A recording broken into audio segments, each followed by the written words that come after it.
What's up guys, so untuk menu Hari Raya Haji ni, jom kita buat sup tulang. Okay, cara dia korang tumis 1 biji bawang merah, 4 ulas bawang putih. Lepas tu kalau korang pergi kedai cari rempah sup tulang kan dia ada jual dalam paket macam ni kan.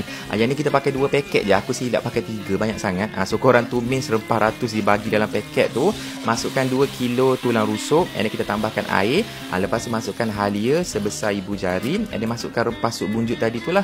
Yang ni pakai 2 je, tak payah pakai 3, banyak sangat. Okay, lepas tu kita masukkan garam, and kita akan rebus ni lama lah, dalam sejam setengah ke 2 jam, sebab nak bagi dia betul-betul empuk. Kalau korang nak lagi cepat boleh pakai pressure cooker. Okay, bila air dia dah kering sikit, korang tambahkan lagi air, adjust dia punya seasoning, garam, gula, sebut, perasa semua tu. And then kita nak buat bawang goreng. So ini kita goreng dalam 3 ke 4 biji bawang merah, and then goreng sampai dia garing. Lepas tu bawa keluar, tapis minyak tu, and then kita boleh tabur lah bawang goreng tu ke atas. Lepas tu korang tambahkan daun sup, and then kita letakkan cili padi bagi dia pedas. Lepas tu kita perahkan limau nipis banyak-banyak bagi dia kecuali dulu, bagi dia masam, ada pedas, ada rasa kik, rempah ratus sup semua tu.